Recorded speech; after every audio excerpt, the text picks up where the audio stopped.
teológicos, en los temas de fe. Este jueves vamos a terminar otro curso que tuvimos sobre ángeles y demonios.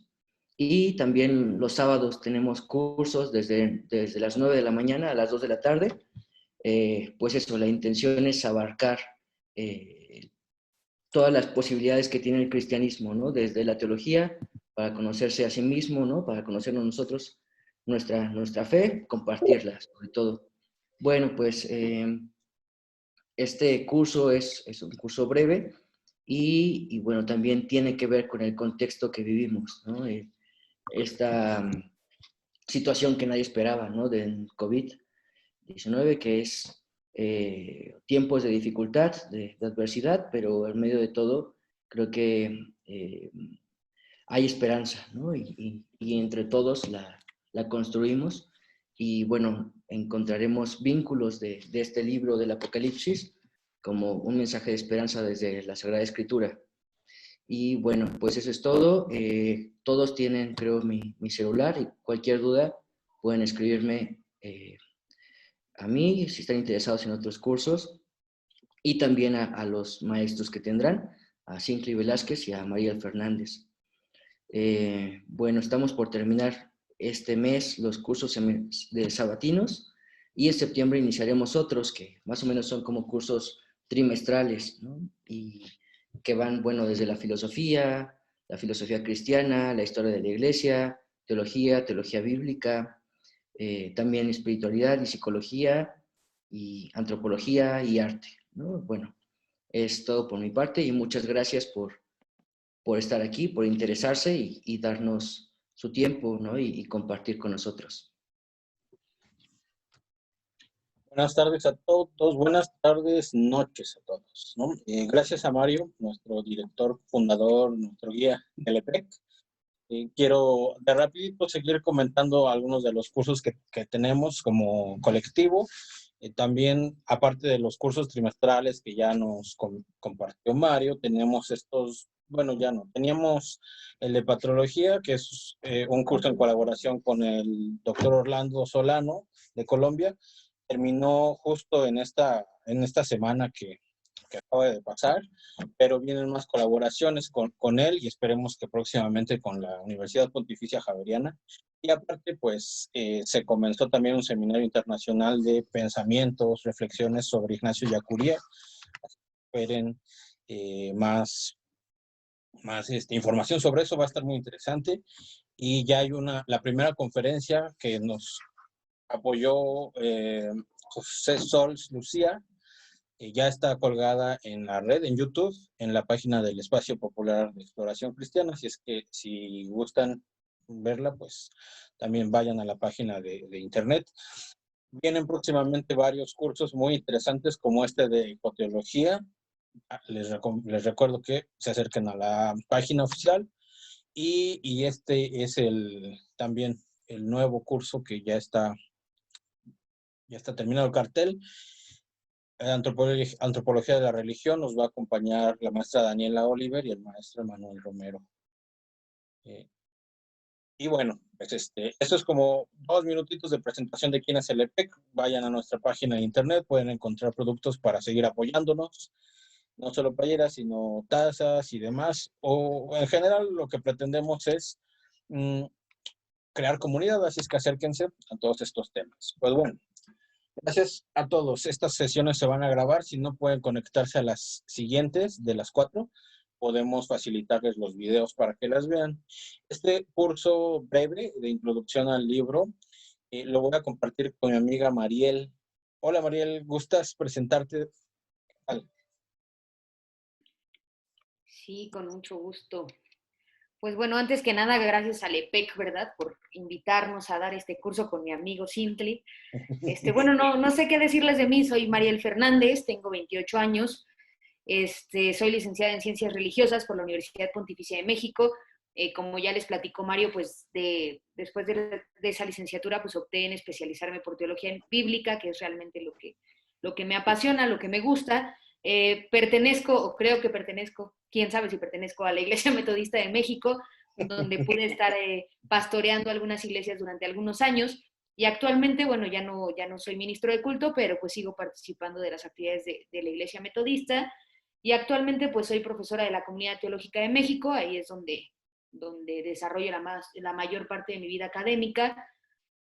Y pues ya vamos a estar dando este brevísimo curso con mi amigo Sintli y pues ojalá podamos charlar un poco acerca de este controversial pero bonito libro del Apocalipsis y podamos pues llevarnos algo padre en la reflexión de estas 4 sesiones.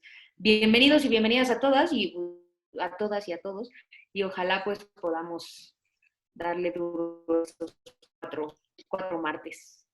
Muchas gracias, Mariel. Bienvenidos a todos también. En las 4 sesiones que planeamos como marco general, pretendemos hablar de esto, de lo que tienen aquí en su pantalla. Disculpen la imagen, no me había dado cuenta que está muy feita, de muy mala definición, pero bueno. Miren, en las primeras 2 sesiones las voy a compartir yo, o voy a estar acompañándolos, y pretendo tratar de dar una introducción general a la literatura apocalíptica. Gracias, Naye, qué bueno que se ve bien. Y una introducción general también al libro del Apocalipsis. Entonces, pues como podrán ya suponer, es una tarea ingente, ¿no? Muy grande, y pues tampoco pretendo ser súper específico en muy poquito tiempo. Y en la sesión 2, bueno, me voy a extender de la 1 a la 2, y la sesión 2 voy a rescatar algunos elementos que considero que no es tan común que se rescaten, que son algunas lecturas de aportes de la teología feminista y la teología decolonial. Entonces, no es que vayamos a agarrar de pretexto el Apocalipsis para hablar de lo que querramos, sino que vamos a usar o intentar acercarnos a las propuestas de los estudiosos que han retomado lecturas de teología feminista y teología decolonial desde el análisis del texto. Y la sesión 3 y 4 estarán a cargo de mi amiga Mariel, y pues va a revisar el tema de la teología política desde los aportes del Apocalipsis, y terminar con este super tema de la esperanza, que es pues en realidad uno de los temas principales del libro, y como para culminar con el super corto que tienen aquí propuesto. Entonces, ¿qué les parece que comenzamos? Yo estuve buscando en general información sobre, pues sobre lo que pretende la literatura en general apocalíptica. Recuerden que esta primera sesión es para eso, introducirnos a la literatura apocalíptica, pensando que no solamente es un libro, el Apocalipsis, sino que este tipo de libro, de escritura, de narrativa, pertenece, o bueno, puede ser identificado con otro tipo con otros libros que tienen las mismas características, o por lo menos unas muy parecidas, y eso es lo que vamos a pretender en esta sesión, mencionar las características en general. Sin embargo, encontré algo bien interesante que les voy a leer, lo tienen en pantalla, miren, dicen: el cambio de milenio ha suscitado interrogantes, creencias, incluso ha despertado algunos miedos, surgidos, según parece, del Apocalipsis. Por eso puse esa imagen de fondo, porque ahí tienen están celebrando ahí en Alemania, que acaba de cambiar el milenio, según, ¿no? Lo que pasó hace 10, 20 años, en el 2000, y estas eran las preocupaciones de esa época. Y yo me acuerdo que, aunque me vea súper joven, ya tengo mis años, y había un montón de preocupaciones de este estilo, ¿no? ¿Qué va a pasar? Ya estamos en el final de los tiempos, y por eso lo rescaté, porque me parece que ahora, con la situación pandémica en la que estamos y otras tantas atrocidades obvias, ¿no? Constantes, en las que llevamos, yo creo que ya metidos varios años, nos recuerdan estas mismas preocupaciones, ¿no? Estamos en tiempos apocalípticos. Y entonces esta pregunta que se hacían los escritores, los que reflexionaban sobre los textos bíblicos en el 2000, creo que tiene resonancia todavía, y tenemos que seguir rescatándola. ¿Qué tiene que ver esto con la buena nueva de Cristo vivo? Y entonces desde aquí ya nos insertamos en la propuesta de este mini curso, y obviamente en la plataforma del EPEC, como análisis críticos sobre los elementos que aportan la teología. Entonces, la propuesta es analizar desde el mensaje evangélico con una perspectiva cristiana, pero de juicio crítico. Esto lo menciono porque, pues, no esperemos otro tipo de de lecturas, ¿no? Espiritistas o espiritualistas o esotéricas y demás, sino que nuestro contexto es el que les digo, el análisis bíblico desde una reflexión de fe. Hoy sabemos que el cristianismo primitivo se bañó en la literatura judía esotérica de los apocalipsis, ¿no? Eso es como que ya lo saben los escritores, los que reflexionan sobre el texto bíblico. Y entonces hace falta captar la triple función de un escrito judío esotérico sobre el apocalipsis. Por eso quise poner esta diapositiva y esta información desde el inicio, para que veamos que este es casi que todo el resumen de lo que voy a decir hoy y de lo que voy a decir, creo que en la siguiente sesión. Entonces, pues, pónganle mucha atención a esto, porque engloba o pretende englobar características muy importantes en general de la aportación del tipo de literatura apocalíptica. Y aquí está, aquí lo tienen en pantalla. 1. Reflexionar sobre el poder del mal y sobre el sentido de la vida. ¿Cuál es nuestro sentido? ¿No? Para eso nos podría ayudar este tipo de literatura. 2. Confortar a los creyentes que somos nosotros con la promesa de una liberación. ¿Liberación de qué? Pues de lo que acabamos de mencionar, ¿no? El poder del mal y el sentido de la vida. El poder del mal, nos van a liberar del poder del mal. Pero también confortar a los creyentes y ofrecernos una opción de salvación. Y por lo tanto llegamos al tercer momento, que es el de exhortación. Nos exhorta a vivir según la justicia de Dios, que nos interpela y abre nuestros horizontes. Ese es como que los objetivos generales de la literatura apocalíptica, y en este marco se enmarca el libro del Apocalipsis, ¿no? Entonces tratemos de ir rescatando estos tres elementos cuando leamos nuestro libro del Apocalipsis. De hecho, yo creo que desde ahorita sería muy bueno recomendarles que si vamos a adentrarnos al texto del Apocalipsis, pues les dejo de tarea que lo lean. Traten de leerlo completo para que también tengan más referencia de lo que vayamos diciendo y no nos perdamos tan fácil como nos perderíamos usualmente. Entonces, pues tenemos que resituar el Apocalipsis de Juan, que es el que aparece en sus Biblias. Si no lo encuentran, es el último, en la perspectiva de estos otros textos emparentados. ¿Por qué? Porque el Apocalipsis de Juan es un tipo de escritura, tiene un tipo de escritura, y hay otros textos en las Sagradas Escrituras que son emparentados, como las cartas de Pablo, los evangelios de Marcos, Mateo y Lucas. Y esa es como la perspectiva inicial, ¿no? Entender que hay varios textos muy parecidos en la Biblia, y entonces que cuando encontremos los mismos elementos en algún otro escrito o algunos párrafos en algún otro escrito de la Biblia, entendamos que ese párrafo que vamos encontrando tiene posibilidad de ser un texto apocalíptico. Y como el Apocalipsis tiene o sigue estos requisitos, estas características, también es el Apocalipsis un texto de la literatura apocalíptica, ¿no? Ya a la mitad de su diapositiva ven esta otra mini reflexión. Dice, nuestro planeta ha continuado sufriendo hambrunas, guerras, inclemencias, coronavirus, catástrofes de todo tipo. Esto es para cerrar la reflexión de hace 2 diapositivas, ¿no? Y entonces no hay nada que haya provocado el tan temido fin del mundo, que ya lo temían en el 2000 y que lo temían en 1960 y que lo temían hace no sé cuántos siglos, ¿no? Entonces, yo creo que enmarcar nuestro texto en un análisis exegético nos ayuda a evitar caer en preocupaciones infundadas. Por eso puse ahí en sus pantallas el fin del mundo, ¿no? Del lado izquierdo la imagen del mundo.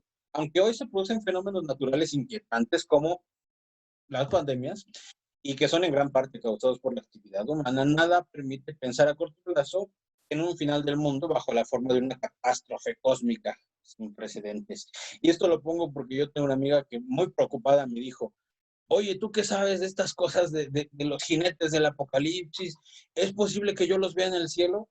Y yo le decía, es que te estás imaginando al jinete del apocalipsis ahí con su caballito como un ser, como un ente real.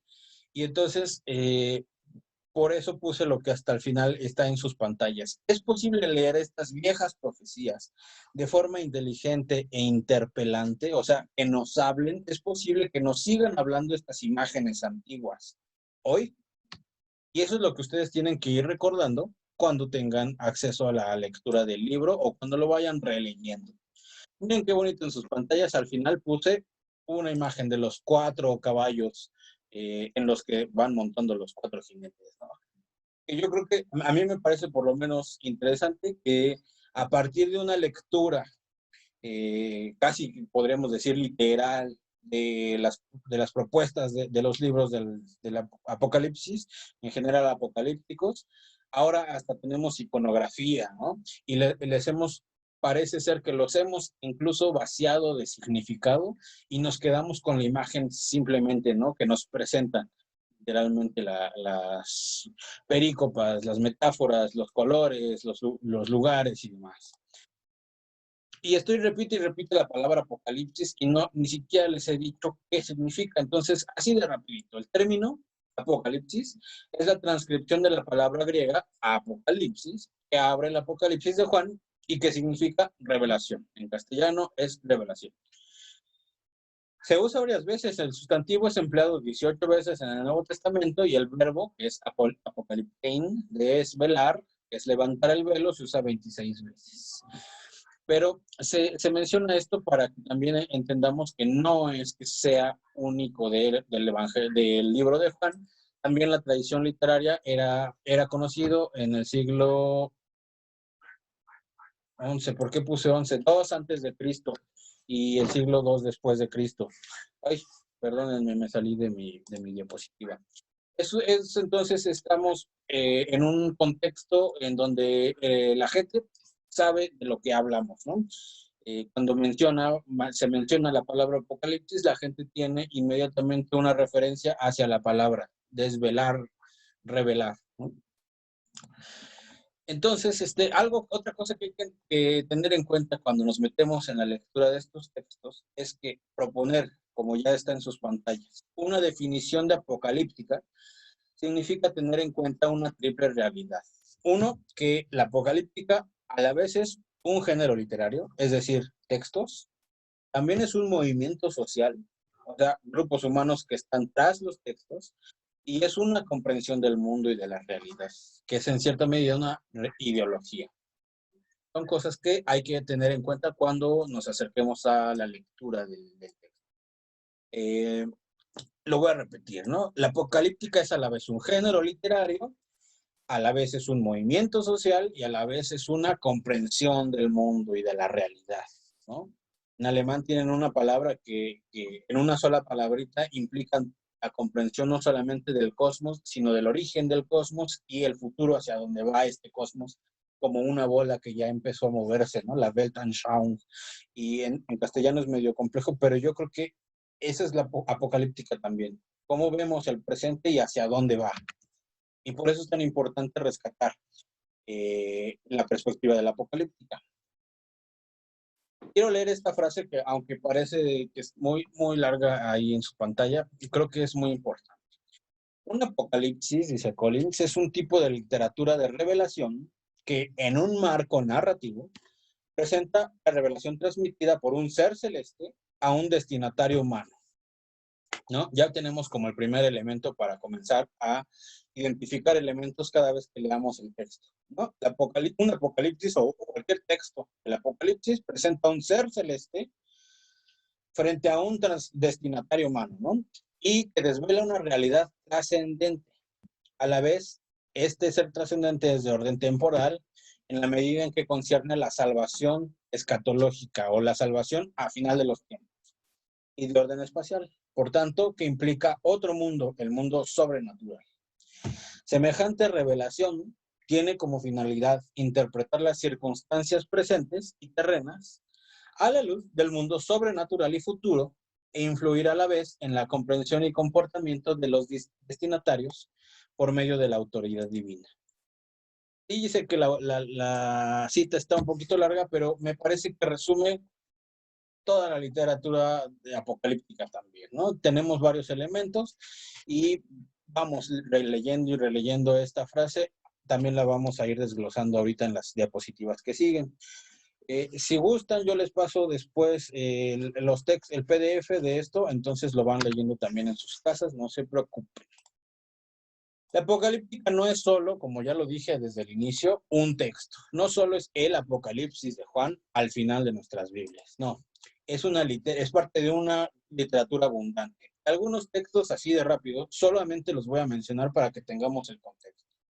En el Antiguo Testamento, algunos textos proféticos post-exílicos están próximos a los Apocalipsis, como el Isaías en una partecita, ¿no?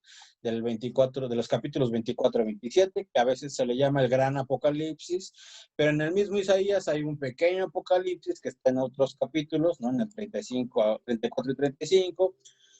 Otros textos como el Deutero Zacarías, luego Ezequiel, en donde se menciona el combate de Israel contra Gog y Magog. Para todos los que no tengan películas ahorita porque se las acabaron y están en cuarentena, yo les recomiendo acercarse a todos estos libros interesantes tipo película. Entonces, hay mucho. También está el libro de Daniel, que es principalmente digamos que lo más representativo de literatura apocalíptica en el Antiguo Testamento, los capítulos 7 al 12. Como lo dije desde el inicio, no todo el texto tiene que ser un texto de tipo apocalíptico.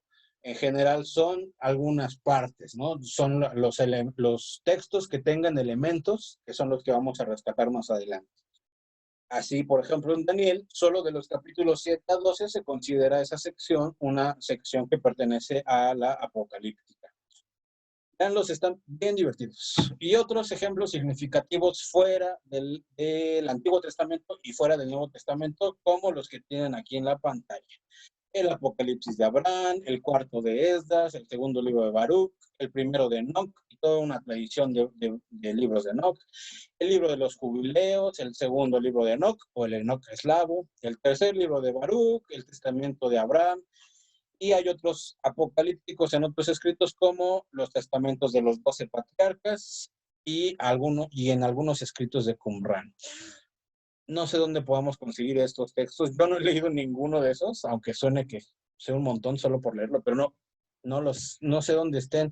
Espero que Mariel más adelante nos pueda orientar si es que ella sabe. Yo no sé dónde estén, pero solamente lo rescaté para decir que hay muchos libros que pertenecen a este tipo de escritura.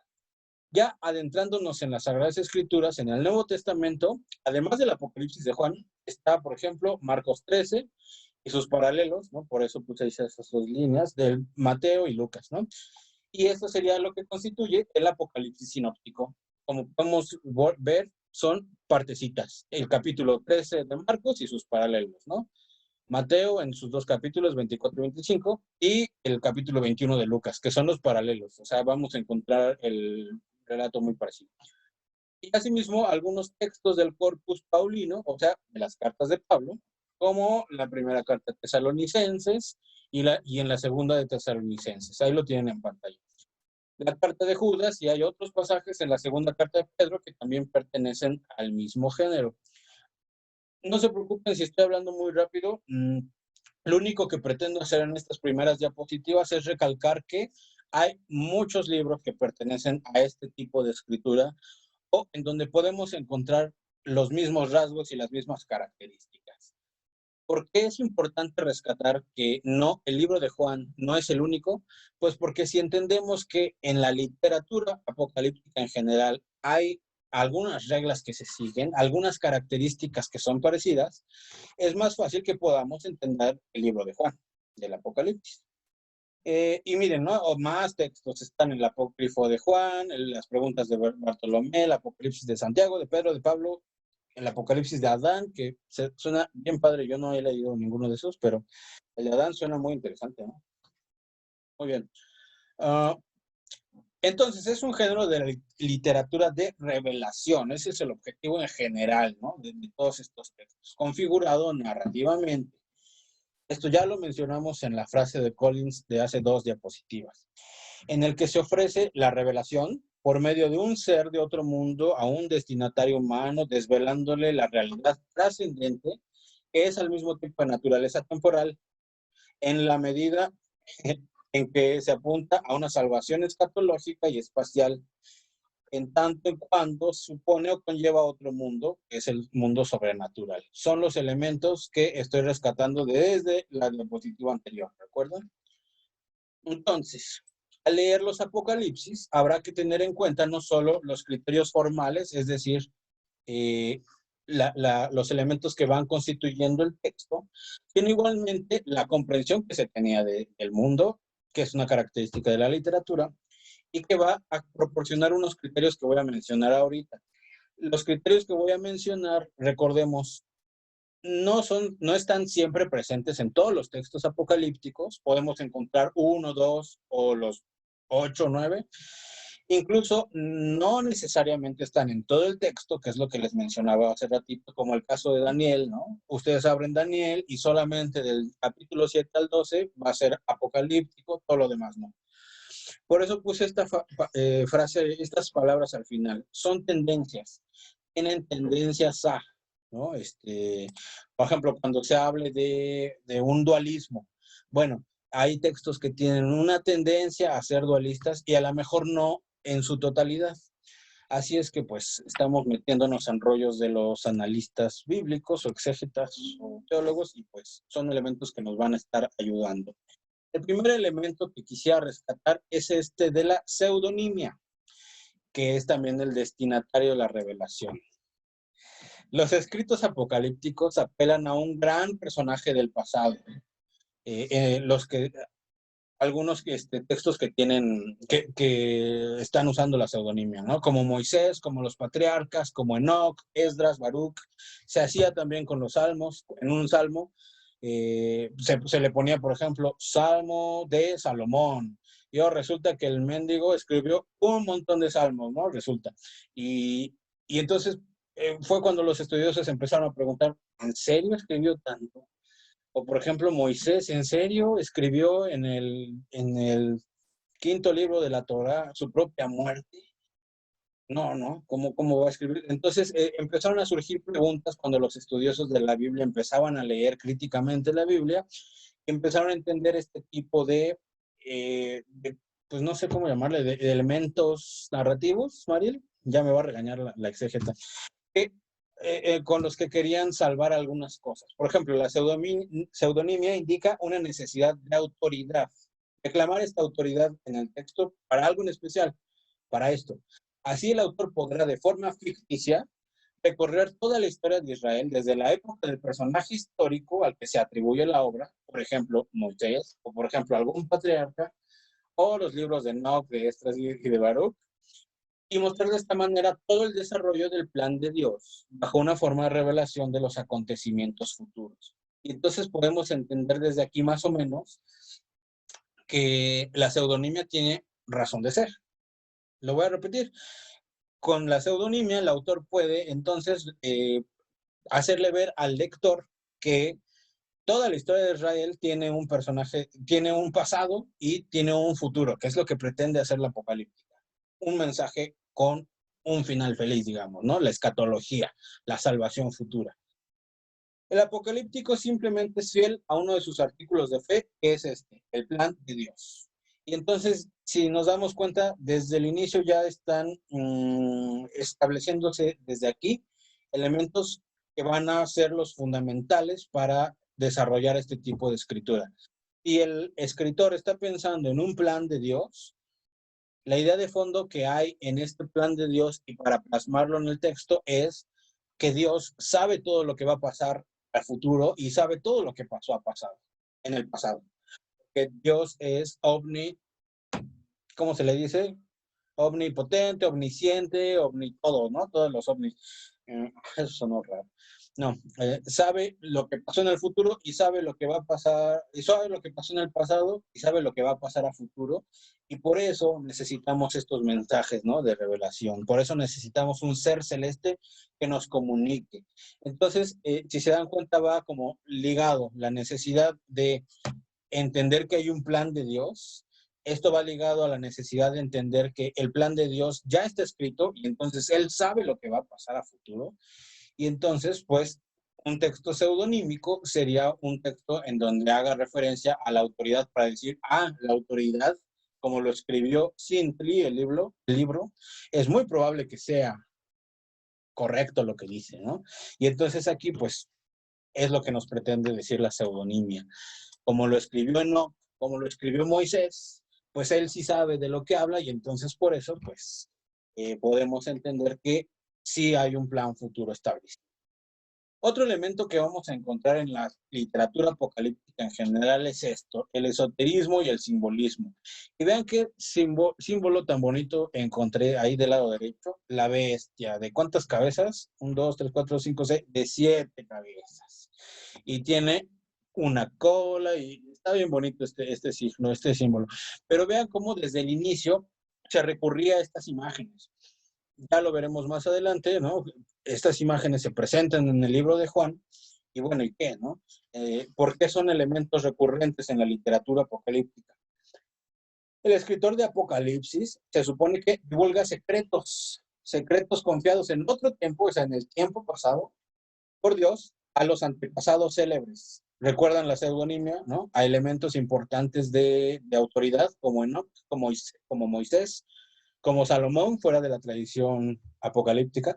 Bueno, pues Dios le comunicó un mensaje a estos antepasados. Y entonces ese mensaje es secreto. Y ahora que estamos en un tiempo de persecución, en un tiempo de fin del mundo, en un tiempo apocalíptico, estos secretos son desvelados. ¿Por qué? Por esto, porque el fin está próximo. Esta revelación está reservada a los iniciados. Entonces vemos qué bonito se ve ya mostrado en la literatura este dualismo, ¿no? Este esoterismo debajo de los textos, o sea, un mensaje oculto y que solamente está destinado a los iniciados, pero que los iniciados nos los están desvelando, porque ya está el fin. Se trata de un lenguaje codificado, que recurre ampliamente al simbolismo de los números, de los colores, las representaciones mitológicas y las comparaciones históricas. Entonces, cuando leamos el texto o cualquier texto perteneciente a la corriente de la literatura apocalíptica, tengamos en cuenta que el lenguaje simbólico descalifica cualquier lectura literal de un apocalipsis. Por lo tanto, cuando ustedes se acerquen a leer su libro del Apocalipsis ahí al final de las Biblias, el que escribió Juan, porque ya se los dejé de tarea y está grabado, así es que no se pueden hacer los que no escucharon, no crean que es una lectura literal. Por lo tanto, si alguien les dice, híjole, el número de la bestia, me lo van a poner aquí en la frente y lo voy a traer. Ah, bueno, recuerden, el lenguaje simbólico descalifica cualquier lectura literal de un apocalipsis. Este es un elemento bien interesante cuando leamos otros textos. Otro elemento que se puede encontrar en muchos textos apocalípticos es el supranaturalismo. Del hecho de las revelaciones que transmite, de su origen, de su significado y de su alcance, la literatura apocalíptica se interesa por otro mundo más allá de esta realidad, porque esta realidad se está acabando, ¿no? Entonces me intereso por el más allá. Dos mundos se enfrentan y se sucederán. El visionario es arrastrado a menudo a un viaje al más allá. Por eso puse esta imagen que me gustó muchísimo, ¿no? Como si llegara, ¿no? en los ámbitos astrales o no sé, ¿no? Usualmente el visionario es arrastrado a un viaje al más allá donde contempla anticipadamente la victoria final, donde asiste a las escenas celestiales. Y desde aquí ya podemos ir cuestionando algunos elementos, como por ejemplo, estaba viendo una escena celestial. Pudo ver entonces a los seres celestiales. Las preguntas que yo creo que primero surgirían serían, ¿cómo identifica a los seres celestiales? ¿Cuántos eran? ¿De qué color eran? ¿De qué tamaño eran? ¿A qué olían? ¿Cómo pudo distinguir unos de otros si en su mente no está establecida la... ¿Perdón?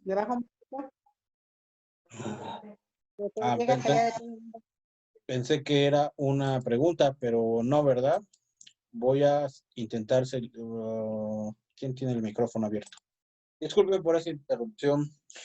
A final de cuentas, lo que estaba pensando yo o dándole vueltas es que estas visiones de supranaturalidad, en donde el escritor de un texto apocalíptico está poniéndonos una escena de película está haciendo referencias, está remitiendo a imágenes que él mismo necesita para justificar su discurso. Y si este elemento de supranaturalismo lo llevamos del lado de este elemento de esoterismo y simbolismo, creo que podemos ir entendiendo por dónde va, cuál es el objetivo de la literatura apocalíptica. Y lo dijimos desde las primeras diapositivas, ¿recuerdan? El objetivo es pasar un mensaje muy específico. Espero que lo recuerden, son 3 elementos y hasta puse las palabritas en negrito, sobre todo confort, ¿no? A las personas. Tienen por objetivo pasar un mensaje, estas literaturas apocalípticas, y entonces, pues remitámonos a aquello que les dije que se tatuaran. Ah, no se los dije.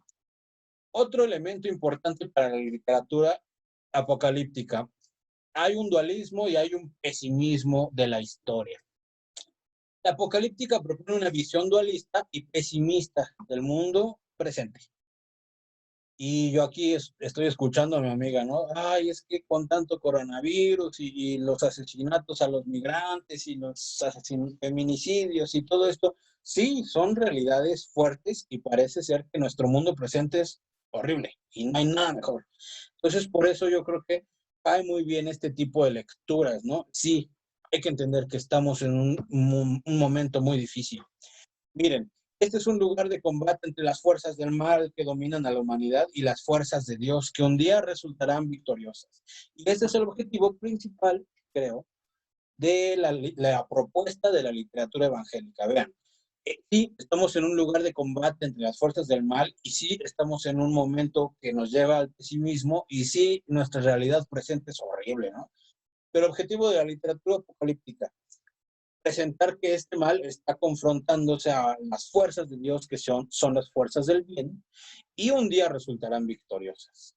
Y vean qué bonita imagen encontré ahí del lado derecho en sus pantallas. Adivinen a quién tienen ahí en medio, el ángel imponente ahí derrotando al ángel caído. Hay que recurrir mucho al arte también porque, pues es esto, ¿no? Símbolos que nos están tratando de pasar un mensaje. En la descripción de este combate, la literatura apocalíptica concede un lugar importante a los ángeles y a los demonios, porque son los que van a pelear una batalla esta de las fuerzas del mal que dominan a la humanidad y las fuerzas de Dios, y entonces cómo las representamos. Se dan cuenta cómo hay, después de estos requisitos, van surgiendo las necesidades literarias. El hombre está involucrado en un combate que le supera, porque es supranatural, del que además no es dueño, y en el que manifiesta con su actitud la pertenencia al bando de los justos o de los impíos. Y de aquí podría rescatar, no sé, por ejemplo, ay, no me acuerdo dónde es, creo que es en Mateo 25, no sé, no me acuerdo, en donde hace referencia a esto de, sí, tú eres humano y ¿a dónde perteneces? ¿Eres justo o eres impío? ¿Te formas en la fila de los justos o te formas en la fila de los impíos? Y entonces, lo que está haciendo la apocalíptica, la literatura apocalíptica, es también remitir al humano como responsable también de su propio futuro. No solamente depende de la fuerza allá supranatural del bien contra el mal, sino que yo también tengo una tarea, una responsabilidad práctica real en este mundo. Y entonces la pregunta se me avienta a mí, ¿no? A partir de esta lectura de las fuerzas del mal, también se le pregunta al fiel o al lector, ¿yo a dónde pertenezco? ¿Pertenezco al bando de los buenos, de los justos? ¿Pertenezco al bando de los impíos? Y entonces, pues lo que presenta la literatura evangélica es algunas posibles consecuencias. El mundo actual no camina hacia la felicidad, sino hacia la destrucción. Recuerden que estamos presentando una visión pesimista de la realidad, ¿no?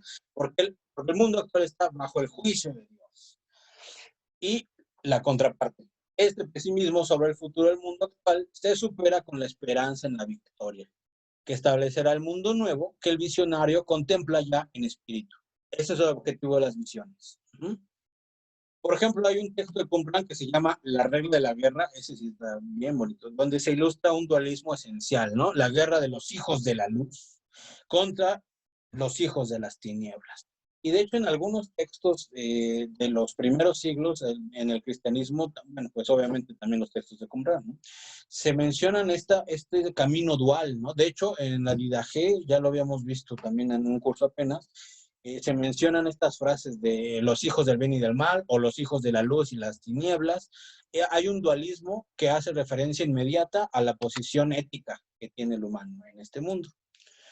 Otro elemento importante a rescatar en general en la literatura o en la propuesta de la literatura apocalíptica: determinismo y sentido de la historia. ¿Cuál es el sentido de la historia, no? Ya dijimos que estamos en un mundo muy mal, ¿no? Hay una visión pesimista. Y entonces, ¿ese es el sentido de la historia? Vamos a ver. Si todo está fijado con antelación desde los orígenes, porque recordemos que hay un determinismo, recordemos que hay un plan de Dios porque Dios lo sabe todo, y entonces lo que intenta hacer la apocalíptica es hacer referencia a que si Dios sabe el pasado y Dios sabe el futuro, entonces pues hay un plan establecido, ¿no? Si todo está fijado con antelación y se encamina inexorablemente hacia su cumplimiento, entonces no hay azar y no hay libertad humana, ni siquiera para los que persiguen a los buenos. Todo está escrito en los libros celestes. Dios ha concedido días para todas las cosas y nada podrá turbar esta voluntad dispuesta. Ahora, este elemento es un elemento, creo que un poco controvertido, porque no se encuentra siempre en todas las propuestas de la literatura apocalíptica. Por eso les decía desde el inicio de estos requisitos que estoy poniendo ahí con número, que a veces podemos encontrar tendencias, ¿no? Que algunos escritos lo tienen más y otros menos. Y el determinismo. Por ejemplo, si nos vamos al extremo determinista, podríamos creer que si todo es un plan fijado desde el inicio, desde los orígenes, no hay libertad del humano. Por más que intente hacer algo el humano, ya hay un plan final establecido y entonces Dios ya sabe qué es lo que vas a hacer. No pasa nada si eres bueno o si eres malo, si eres justo o si eres impío, porque ya hay un plan, ¿no? Ya estuvo escrito. Si nos vamos en esa misma gradación al extremo positivo de que el texto es un poquito determinista, no mucho, se le da más lugar a la libertad humana. Entonces, a final de cuentas, la libertad es un elemento que no se analizaba tanto, no es tan importante, por lo menos en la literatura apocalíptica, y por eso pongo ahí dos referencias por lo menos, ¿no? Pero recordemos que estas propuestas o estos requisitos o estas características, pues no son generales a todos los textos. Sexto requisito o característica especial de la literatura apocalíptica: el cómo de la revelación, cómo se revela. Se trata de una revelación visual que puede darse en forma de visiones o en forma de epifanías en las que se describe la aparición del mediador, es decir, el ser celeste del que ya hablamos, o por lo menos lo mencionamos hace poquitas diapositivas. Entonces hay una parte visual y podemos, por ejemplo, lean ustedes el texto de Isaías, ¿no? Como ve todo lo que hay, se esconde, pero está viendo, porque es bien chismes, ¿no? Ese es el trabajo del visionario. Y también la otra forma en que se presentan las visiones son las epifanías, en las que se describe la aparición del mediador. Y también hay otro elemento, el auditivo. El elemento auditivo aclara el elemento visual. Vean del lado derecho, por ejemplo, este icono. Del lado izquierdo de la imagen hasta arriba, superior. Déjenme ver si encuentro aquí mis opciones de rayado. Aquí está. Vean, este tipo, ¿no? El que estoy poniendo ahí en rojo. Tiene esto que está aquí. ¿Sí lo logran ver? Que puse, ay, se ve muy feo ahí con mi subrayado. Pero eso que está, esa es una trompeta. Este icono está haciendo referencia a aquel pasaje en el Apocalipsis, en donde los ángeles con trompetas tienen ahí su papel, ¿no? En toda esta escena apocalíptica. Y entonces, pues yo no quiero decirles qué es lo que va a pasar ahí después, ¿no? Pero solamente como hacer referencia a que el cómo de la revelación es de tanto visual como auditiva, y por eso se hacen referencia en las literaturas apocalípticas a estas cosas como las trompetas y otros tantos sonidos, digamos, ¿no? Los elementos visuales y auditivos aparecen generalmente viajes extraterrestres, más allá de esta tierra. Obviamente, ¿no? Todo pasa en la corte celestial, o todo pasa donde sea, pero no en esta tierra. ¿Quién de la revelación? El quién. Hay un mediador sobrenatural que comunica esta revelación. La mediación consiste muchas veces en la interpretación de la visión. Y generalmente es un ángel, pero no siempre. En ocasiones es el mismo Cristo. Pero cada vez que encontremos a un ángel, cuando estén leyendo ustedes sus sagradas escrituras, empiecen a cuestionarse ustedes, ¿qué objetivo tiene mencionar aquí en este texto que estoy leyendo a un ángel? ¿Cuál es el papel? ¿Cuáles son las funciones de este ángel en este libro que estoy leyendo? Si lo que hace ese ángel es esto, interpretar la visión, entonces pues estamos leyendo algo de parte de la literatura apocalíptica. Y también pensemos en el bueno, no siempre, ya vi la cara de nuestra biblista así como de duda. Ah, no, esta es otra cosa. Bueno, pero son elementos que podemos tomar en cuenta.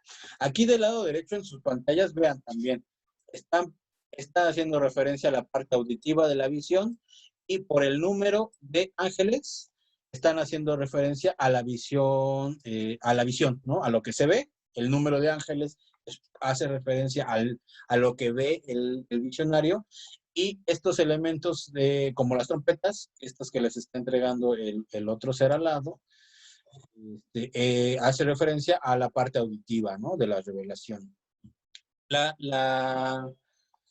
Los elementos simbólicos y esotéricos, recuerden, son elementos de los que se va a servir el Apocalipsis o la literatura apocalíptica para pasar su mensaje. No es que lo importante sea la trompeta, no es que lo importante sea el número de ángeles, sino que cuando pensemos por qué escribieron ese número de ángeles, por qué la bestia tiene 7 cabezas, por qué se ve el número 40, por qué resucitó Jesús, el crucificado, Jesús el Cristo al tercer día, por qué el número 1, por qué el número 1000, todos estos números, pensemos qué hay detrás. Cuando veamos colores, cuando en la Biblia nos mencionan que la bandera mexicana tiene blanco por la pureza, rojo no, la Biblia no nos menciona la bandera mexicana. Pero así, nosotros hacemos lo mismo. Hacemos referencias a los símbolos para entender realidades y para pasar mensajes. Así también los colores, los números, recordemos, ¿no? Lo visto y lo escuchado responden a un mensaje específico.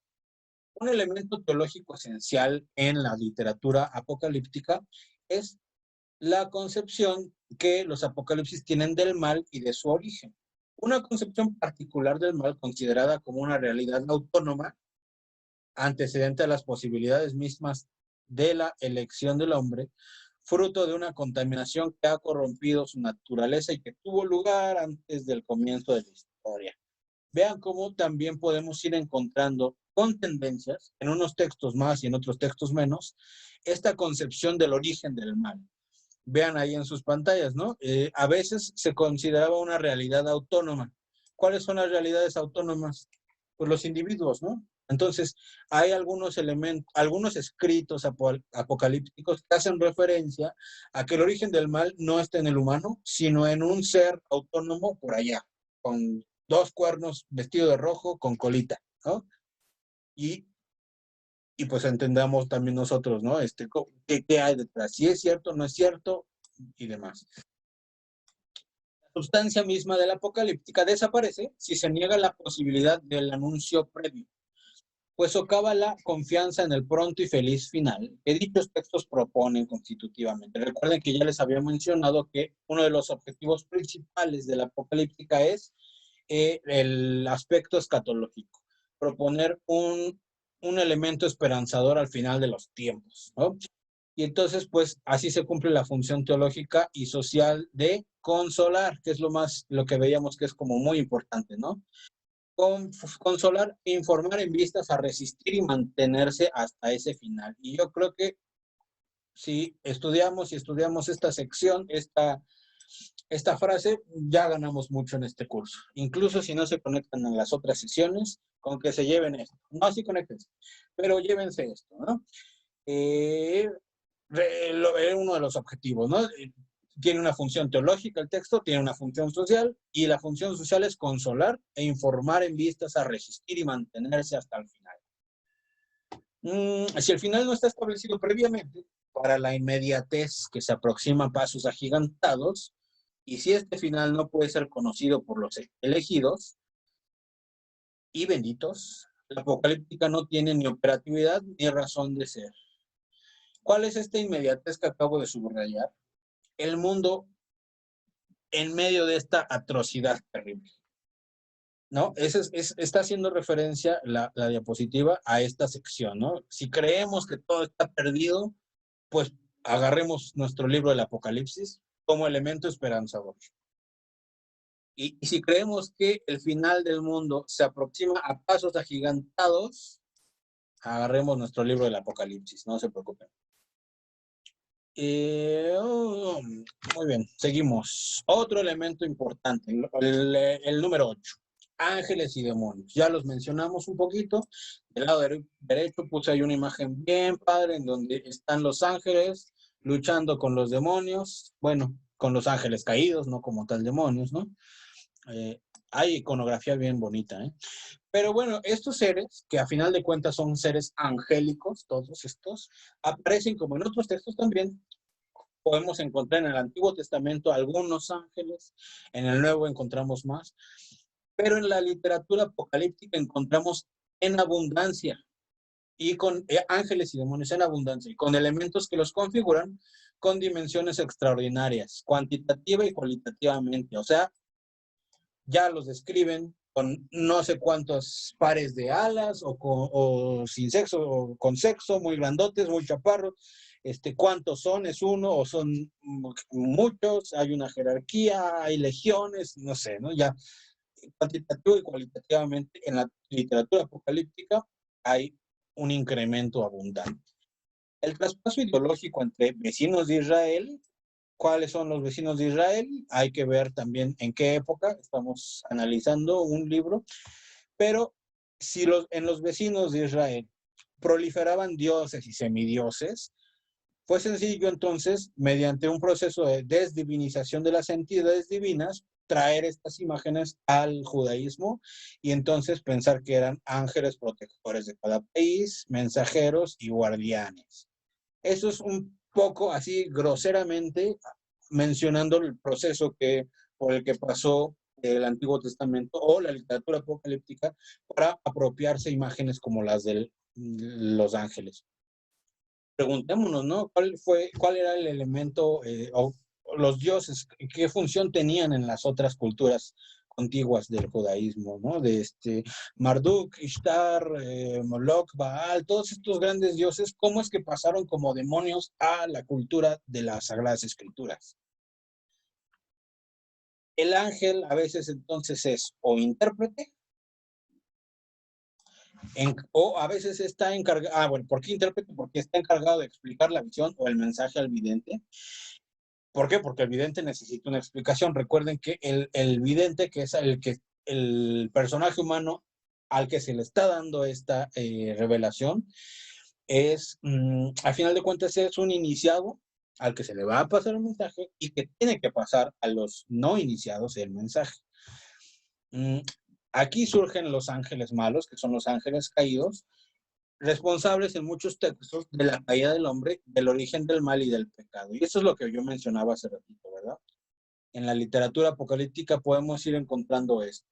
¿Qué piensa la apocalíptica sobre el origen del mal? ¿De dónde viene? ¿No? Esta tendencia a la personificación del origen y responsabilidad del mal es patente ya en el Antiguo Testamento, no es propia de la literatura apocalíptica.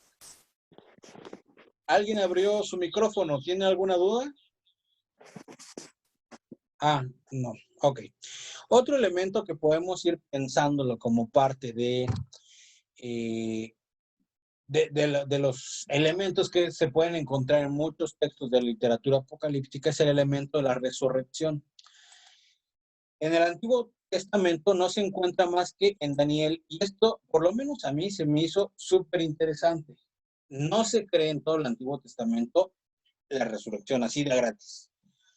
Sin embargo, en la estructura teológica apocalíptica es una constante.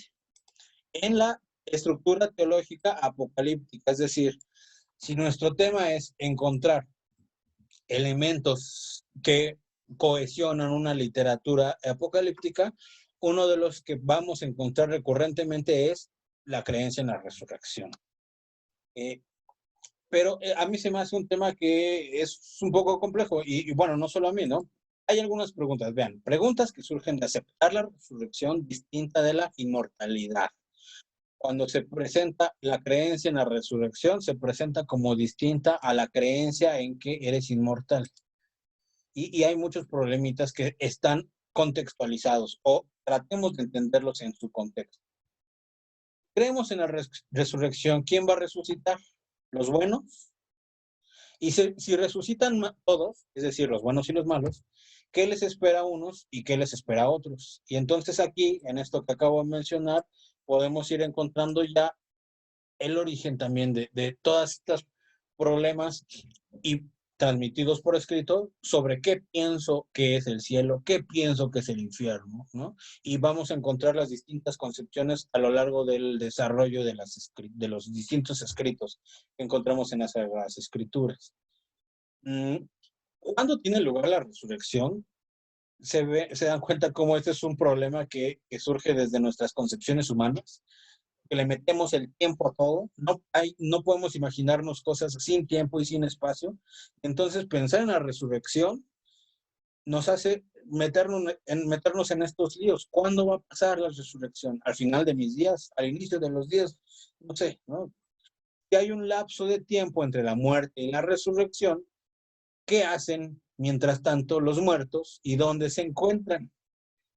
Y con estas preguntas creo que ya podemos ir creciendo un poco en la concepción de ir pensando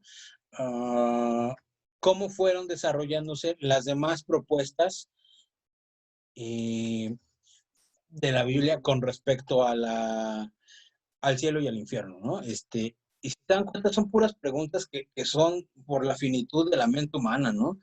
Porque vean, ¿qué hacen mientras tanto? Vean, ¿no? ¿Qué hacen mientras tanto los muertos? Pues no están muertos ya. Pero entonces la mentecita humana empieza a preguntarse, pero a ver, si el momento de la resurrección es distinto al momento de la muerte y son momentos diferentes, tiene que haber un tiempo entre estos dos. Y esos son problemas traídos por la mente humana que no puede captar estas ideas, ¿no? Si por otro lado se precisa mucho la separación del alma y del cuerpo, siguiendo categorías griegas, ahí me equivoqué, debo decir, y las preguntas se multiplican. Ahora, desde aquí ya pensemos que no siempre hay categorías griegas en el escrito bíblico. Entonces, entendamos o tratemos de ubicar nuestro texto, el texto que estamos leyendo, y pensemos si nuestro texto está aceptando sin más categorías griegas como la del alma y del cuerpo, o está hablando desde un contexto semita, en donde no hay una diferenciación entre alma y cuerpo, ¿no? Hay varios libros muy buenos en donde nos van describiendo poco a poco la concepción antropológica del humano, cómo ser unificado, cuando mueres, qué te pasa y demás. Todas estas preguntas están en el fondo de lo que se va a escribir después. Y eso es lo que va a ir determinando qué tipo de texto bíblico está leyendo uno. Ahora, si nos metemos en estas concepciones griegas de alma y cuerpo, si estamos leyendo un texto en las Sagradas Escrituras que tiene o que se está escribiendo en un contexto de categorías griegas, de alma y de cuerpo, entonces hay más preguntas. Por ejemplo, ¿qué hay del juicio? ¿Es un juicio o son dos juicios? ¿El juicio es final? Es decir, ¿es al final de los tiempos? ¿Es un juicio total? ¿Es un juicio universal? Y eso no quiere decir que sea al final de los tiempos. Seguimos con las preguntas complejas, ¿no? ¿Y dónde está el alma? ¿Qué le pasa al alma? ¿El juicio de Dios sobre quién va? ¿Sobre la carne o sobre el cuerpo? No es lo mismo, ¿no? ¿Sobre la carne o sobre el alma? Y bueno, una muestra de la complejidad de este problema pues son las distintas formas de abordarlo y de describirlo. Y yo creo que aquí me parece muy, muy importante rescatar que todas estas preguntas y esta manera en que el humano intenta abordar estas preguntas, yo creo que lo primero que quisiera rescatar es que en general, cualquier tipo de escritura bíblica, y que vamos a ir encontrando los distintos tipos de escritura bíblica dependiendo del año, del contexto en que se escribió, del área geográfica, del tiempo y de los vecinos que tenían y demás, es que en el fondo hay una preocupación humana por tratar de dar respuesta a una necesidad espiritual. Y yo creo que con esta frase podemos ir accediendo a distintas realidades, ¿no?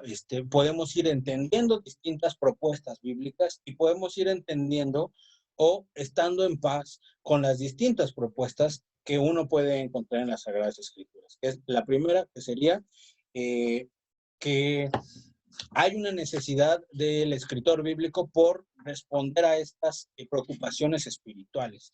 Y entonces, si este es nuestro marco principal, que hay un hombre preocupado viviendo la maldad de su época, así podemos ir entendiendo la propuesta del escrito bíblico. Y entonces creo que vamos un poquito más allá de la propuesta muy estricta de así lo dice la palabra de Dios y así entiéndelo, ¿no? Otro elemento que me gustaría rescatar con respecto a este tipo de literatura apocalíptica es que creo que ayuda mucho a que se abra nuestro juicio sobre los escritos bíblicos en general, no solo de la literatura apocalíptica. Es decir, si entendemos ya, porque ya lo dijimos que es un elemento que se repite en varios textos bíblicos, y vamos entendiendo que el simbolismo y el esoterismo es una parte esencial para pasar un mensaje específico, y que entendemos que los símbolos son una necesidad escriturística para comunicar un mensaje, yo creo que es más fácil que el lector hoy, en nuestros días, podamos aplicar ese mismo análisis a todos los otros textos bíblicos. Es decir, si a partir del simbolismo exagerado de la escritura apocalíptica entendemos que el simbolismo es un recurso bíblico, es un recurso que utiliza el escritor, el autor de las Sagradas Escrituras, independientemente del contexto temporal, geográfico, social, político en el que esté escribiendo, es más fácil para el lector de nuestra época aplicar ese mismo rasero, ese mismo filtro a los demás textos. Y entonces saltar de una lectura literal de las Sagradas Escrituras a entender que hay otro tipo de lecturas. Eso me lleva a un tercer elemento que yo creo muy importante, no solamente en la literatura apocalíptica, sino que a partir de la propuesta muy fuerte de la literatura apocalíptica sobre hacer hincapié en el mensaje de esperanza, ir entendiendo gracias a esta exageración, digamos, o a esta primacía del elemento esperanzador en el contexto, aplicarlo también a todo el mensaje en general del Evangelio, ya aplicando nuestra lectura actual, ¿no?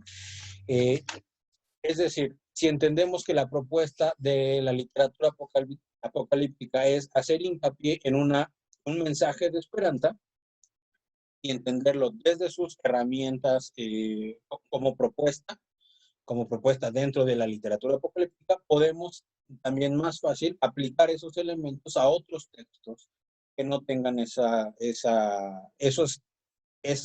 herramientas apocalípticas, que vayan más allá o que sean de otro tipo.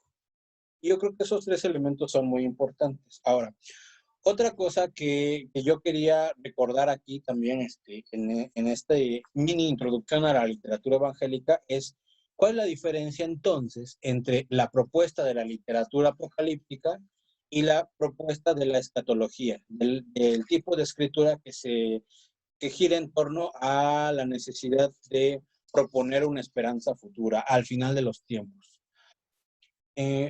Y hay tres elementos que hay que rescatar en esta lectura de una propuesta de escritura desde la escatología. El primero es entender que Dios favorece al pueblo. Ese es como más o menos los elementos que podemos ir encontrando debajo de una escritura de tipo escatológico y no como tal apocalíptico. es decir, de un texto bíblico que propone elaborar sus propuestas de salvación a futuro, ¿no? El primero es que Dios está favoreciendo al pueblo. Recordemos este ritual del Shabbat, ¿no? Con los judíos, en donde gira en torno a recordar, hacer memoria que Dios, Yahvé, nos sacó, nos liberó de la opresión del pueblo de Egipto, ¿no? Y entonces también veamos que si un elemento muy importante es hacer referencia a que nos rescató en el pasado, a que nos liberó, lo que está de fondo es la comprensión de un Dios bueno que se da al pueblo porque acompaña a los oprimidos y entonces que está favoreciéndolo, está favoreciendo al humano, que es como el primer elemento como para que quisiera rescatar y que pertenece como tal a la literatura escatológica, ¿no? Con tintes escatológicos. Es decir, la liberación se convierte en un elemento muy importante en la propuesta del escrito. Ahora, haciendo referencia, ya que lo mencioné, a que, por ejemplo, la liberación inicial del Éxodo, ¿no? Es de la liberación del pueblo escogido frente al pueblo opresor de Egipto, podemos irnos cuestionando algunos otros elementos como esto de los pueblos vecinos. Uno puede irse a los textos de los escritos de los egipcios y puede encontrar muy continuamente referencias a la creencia en la resurrección. Y yo creo que esa es una duda, por ejemplo, que surge cuando podemos leer el Antiguo Testamento y no encontrar tantas referencias más que en Daniel, ¿no? A la resurrección.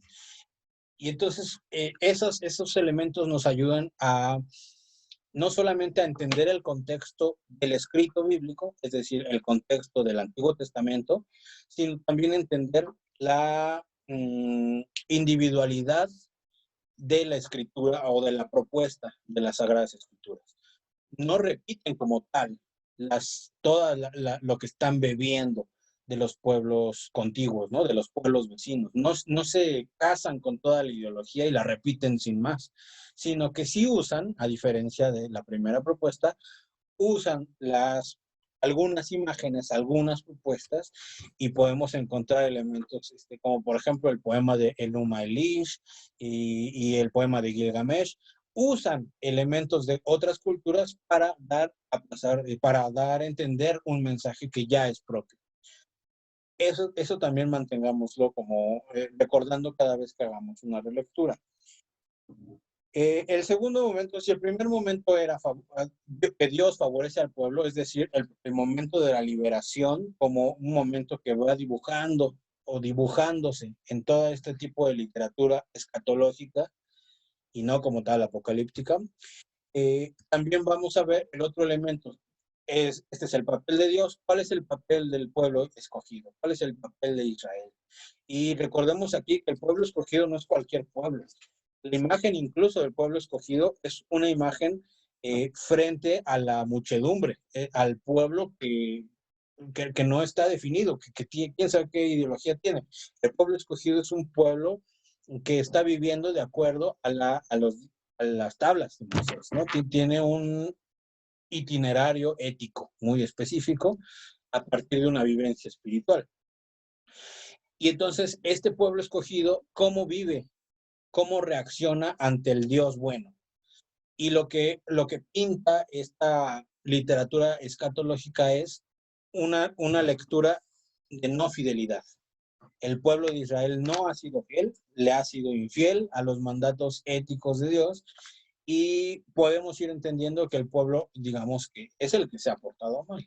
Y ahí encontramos más o menos un paralelismo con algunas propuestas de la literatura apocalíptica, que es la responsabilidad humana, ¿no? Sí, puedo estar haciendo referencia a realidades supraterrenales, a luchas espirituales en otros contextos, ¿no? Superiores, pero a final de cuentas también tengo como humano responsabilidad en este desarrollo de lo que vaya a pasar con este presente.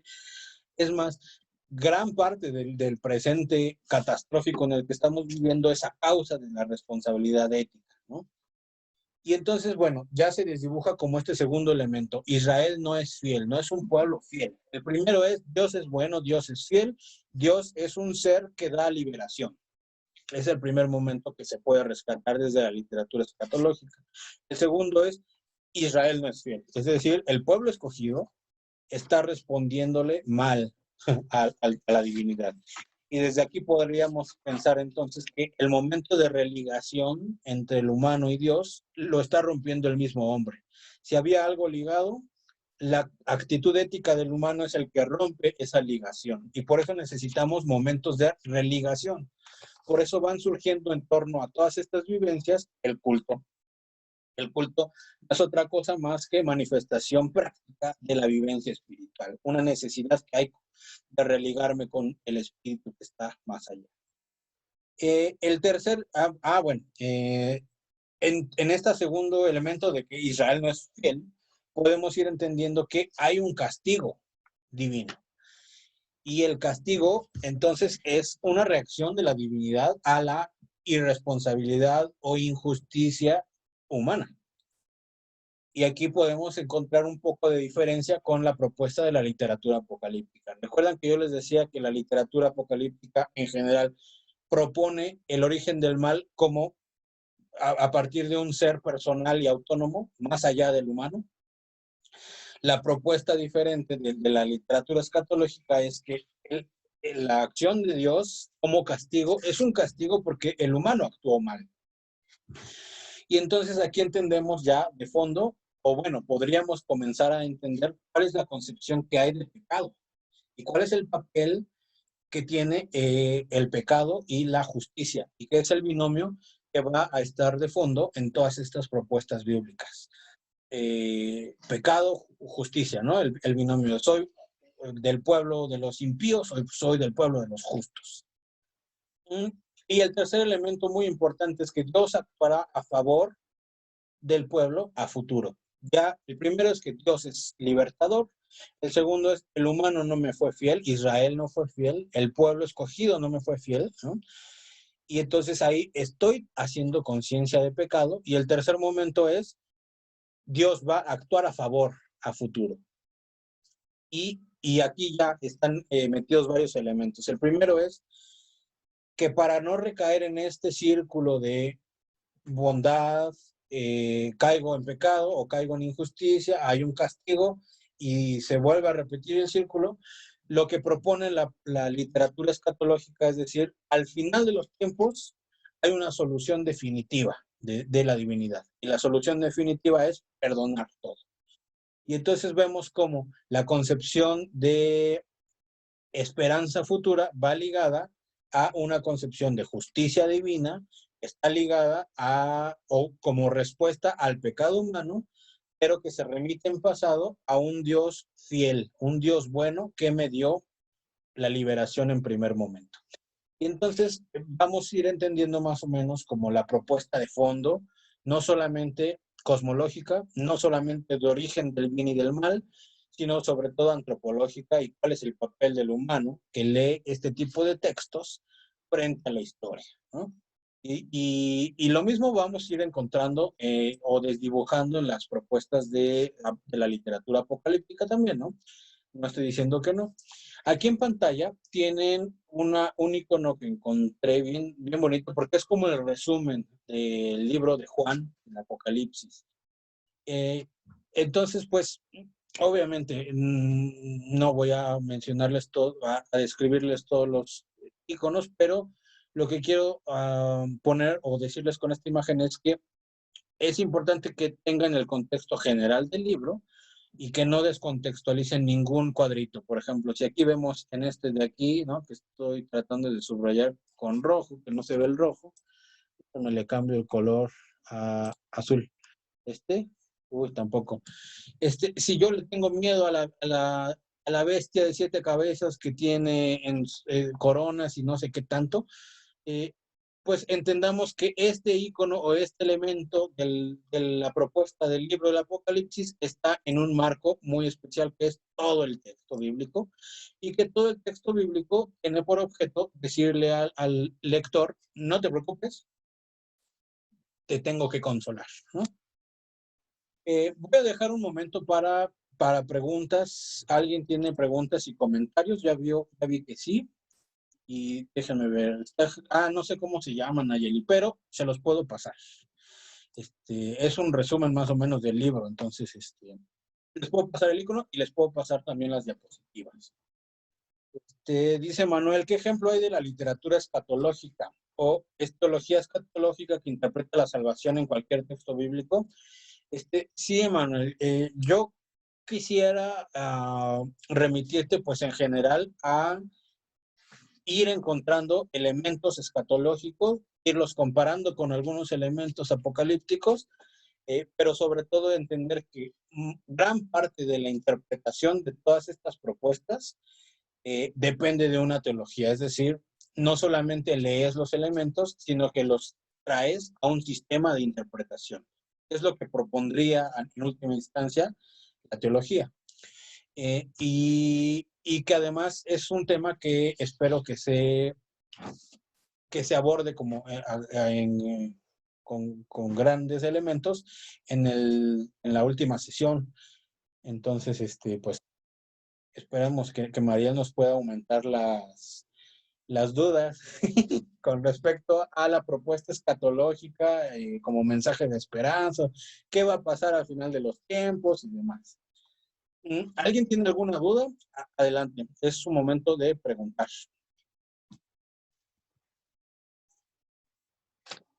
¿Qué les pareció?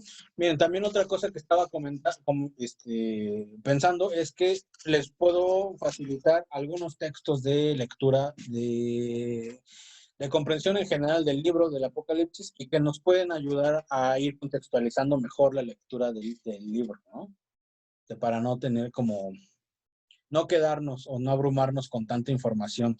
Les recuerdo una vez más, estos cursos cortos lo que pretenden es presentar a grandes rasgos los elementos de los temas y ofrecer las herramientas para que ustedes vayan ampliando el contenido.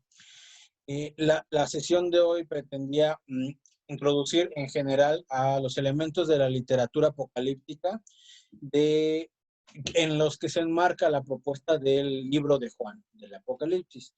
Y con estos elementos ya vamos a tener de la literatura apocalíptica, va a ser más fácil que los identifiquemos cuando leamos el libro de Juan. Vamos a poder pensar, aquí se está manejando la versión o la visión dualista de la historia, ¿no? Aquí estamos pensando en un futuro, gracias al pleito que tenían las fuerzas del mal con las fuerzas del bien y demás, ¿no? Entonces, el primer elemento que les estoy tratando de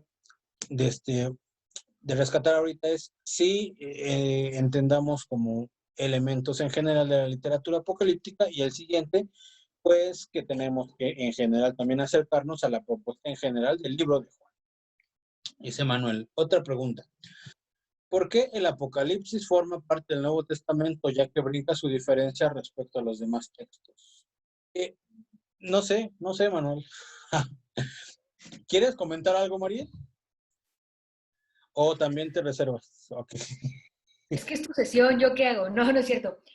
Mira, me parece que para la pregunta de Manuel habría que habría que tomarnos el tiempo para hablar como de la historia del canon, pero es que al final del cuenta yo quisiera invitar a que todos los que estamos aquí pensemos ahorita en el Apocalipsis, no en el orden canónico, ¿no? Por eso digo, te aplaudo mucho que se esté pensando el Apocalipsis, no como el Apocalipsis de Juan nada más, sino como la literatura apocalíptica, ¿no? La verdad es que era un asunto de obviedad que tenía que ser el último libro de la escritura, ¿no? Al final el orden del canon pues sí pretende hacer esto de llegar pues del protón al escatón, ¿no? Del principio al final. Sin embargo, creo que esa concepción es la que nos ha llevado a malinterpretar el Apocalipsis necesariamente con esta división que tú nos has ayudado con mucha claridad hoy, de no confundirla necesariamente solo con literatura escatológica, ¿no? Entonces, sí me parece que forma parte del Nuevo Testamento porque ya no es un relato propio de la historia de Israel y porque de verdad era casi obvio y necesario que fuera el último libro del canon, ¿no?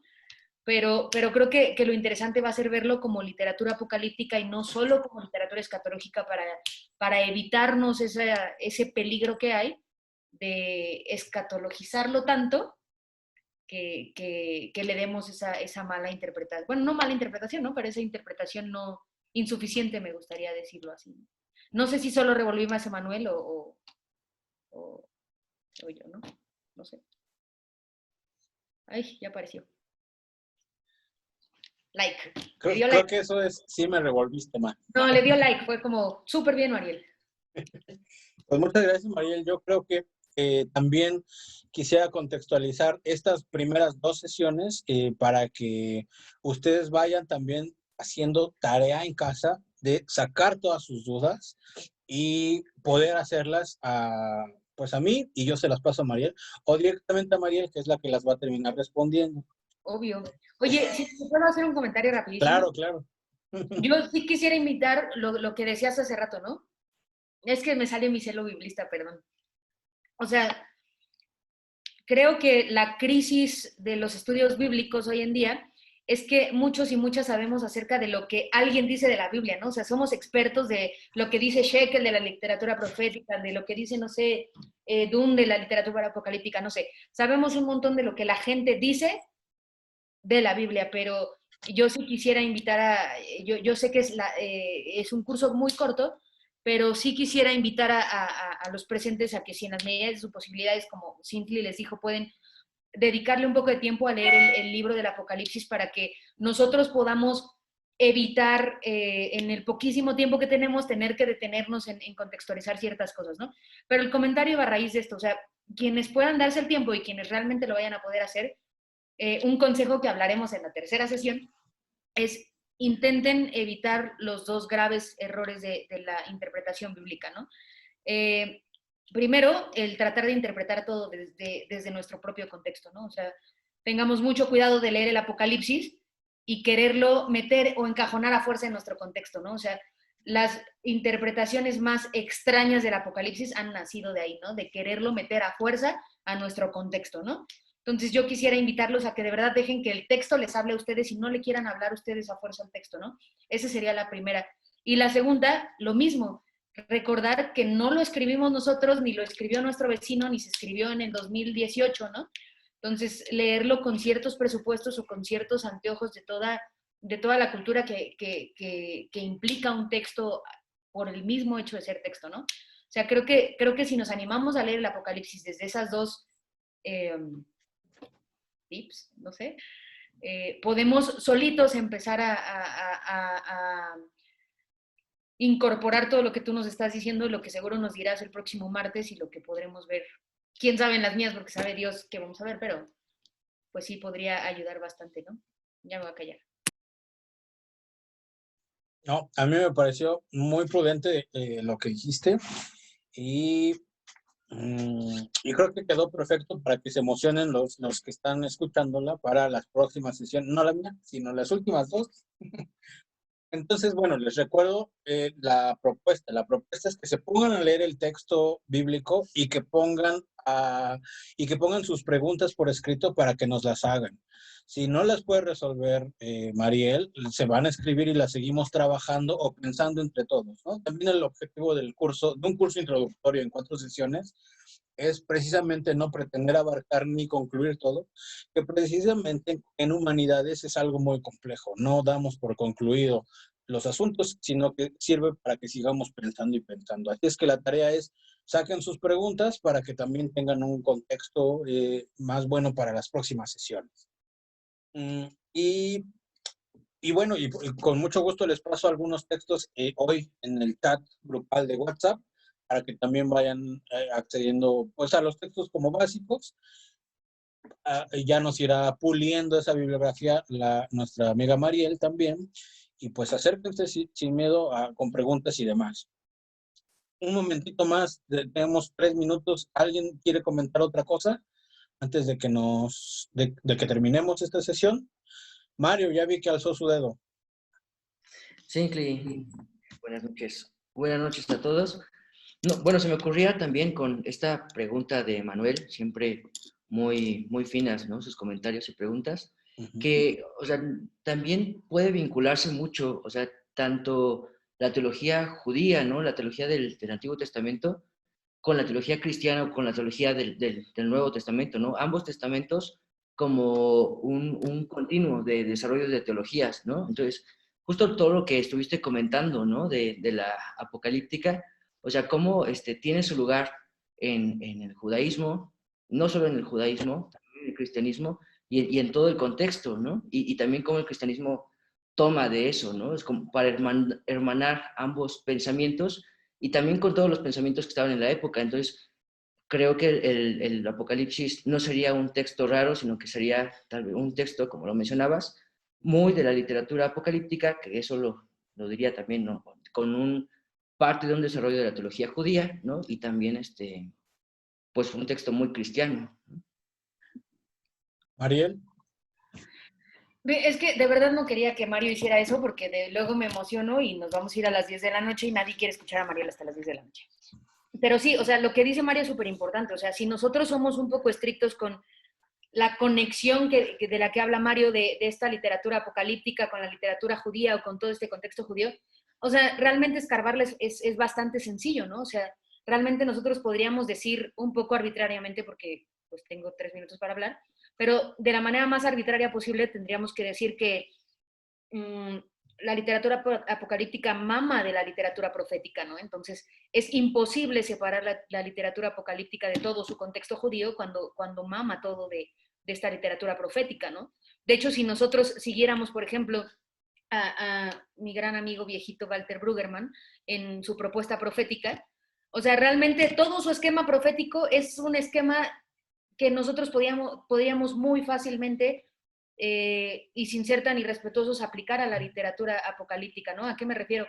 Básicamente, resumiendo a Brueggemann un poquito en cuanto a la literatura profética, o sea, el trabajo del profeta es ser sensible a lo que ya llamó la Iglesia Católica los signos de los tiempos, ¿no? Ser lo suficientemente sensible para voltear al pasado, poder mamar de toda tu cultura, poder mamar de toda tu identidad, poder voltear al presente, pero con una mirada crítica del presente, que es, les digo, suena completamente apocalipsis, ¿no?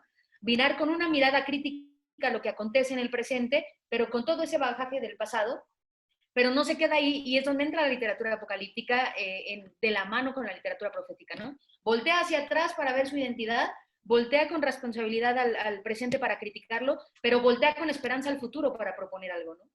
Entonces, creo que ahí está así la línea, no quiero decir el hilo negro, porque no, pero creo que sí está como esa línea de contacto entre estas dos corrientes, vamos a llamarlo por decir algo, ¿no? Entonces, creo que siguiendo esa línea, pues no hay ruptura, no hay división, y la respuesta de Manuel y el comentario acertado de nuestro patrón Mario, pues se conjugan ahí, ¿no? Buen punto. Pues muy bien, Mariel, gracias. Vas a pasar en el examen final, yo creo. Yo creo que sí lo vas a pasar. Mario, ¿quieres rescatar algo más? ¿No? Bueno, pues yo creo que ya es hora de que vayamos cerrando la sesión. Si alguien no abre inmediatamente su micrófono, alguien más aparte, ¿no? Muy bien. Les agradecemos que se hayan quedado toda esta hora y media para compartir reflexiones. Les pedimos que también se comprometan para contarnos más. Para eso estamos.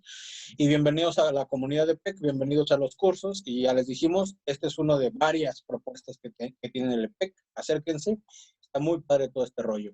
Así es que yo les agradezco quedarse, que tengan muy bonita noche y que descansen. Gracias. A todos. Cuídense. Adiós. Gracias, bienvenidos. Buenas Buenas noches. noches. Gracias. Gracias, buenas noches. Gracias, estuvo muy bello. Gracias. Gracias. Bye. Bye bye.